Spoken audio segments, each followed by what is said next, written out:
নমস্কার বন্ধুরা, প্রিয় ফুড কিচেনে তোমাদের সবাইকে স্বাগতম। আজ আমি তোমাদের রান্না করে দেখাবো দারুণ স্বাদের আলু, বেগুন, টমেটো দিয়ে চিংড়ি মাছের ঝোল। তাই কেটে নিয়েছি আলু, বেগুন, টমেটো আর মাছগুলো নুন হলুদ মেখে নিয়েছি। এদিকে কড়াই বসিয়ে দিয়ে দিব তেল। তেলটা ভালো করে গরম করে নিব। দিয়ে দিচ্ছি অল্প একটু নুন। এবারে দিয়ে দিব নুন হলুদ মেখে রাখা মাছগুলো। মাছগুলো ভালো করে ভেজে নিয়েছি, এবার নামিয়ে নিব।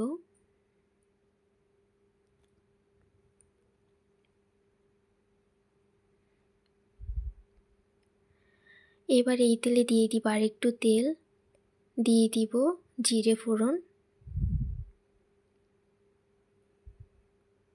দিয়ে দিব কেটে রাখা আলুগুলো।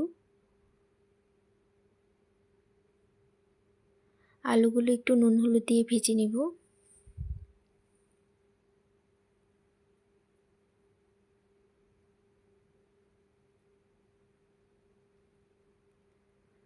আলুগুলো ভালো করে ভেজে নিয়েছি, এবারে দিয়ে দিব কেটে রাখা বেগুনগুলো। দিয়ে দিয়েছি বেগুনগুলো এবার ভালো করে ভেজে নেব।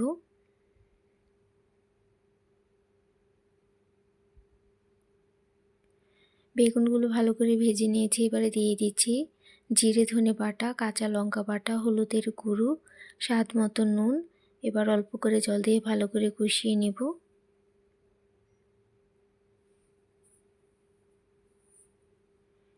এই পর্যায়ে দিয়ে দিব কেটে রাখা টমেটোগুলো দিয়ে আবার ভালো করে কষিয়ে নেব। ভালো করে কষিয়ে নিয়েছি, এবারে দিয়ে দিব পরিমাণ মতো জল দিয়ে এবার ঢাকা দিয়ে দিব।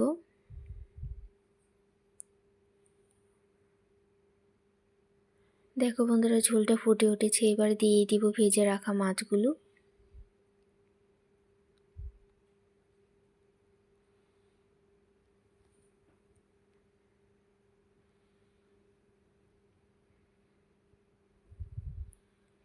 মাছগুলো দিয়ে ঝোলটা আর একটু শুকিয়ে নেব। দিয়ে দিচ্ছি ধনে পাতা কুচি। বন্ধুরা, ভিডিওটি ভালো লেগে থাকলে অবশ্যই চ্যানেলটি সাবস্ক্রাইব করে রাখবে আর লাইক কমেন্ট শেয়ার করতে ভুলবে না। এভাবে চিংড়ি মাছের ঝোল রান্না করে খেয়ে দেখবে, আলু বেগুন টমেটো দিয়ে দারুণ লাগে খেতে। দেখো কতটা সুন্দর হয়েছে, আর খেতে তো অসম্ভব টেস্ট হয়। তোমরা এভাবে একবার রান্না করে খেয়ে দেখতে পারো, খুবই ভালো লাগে।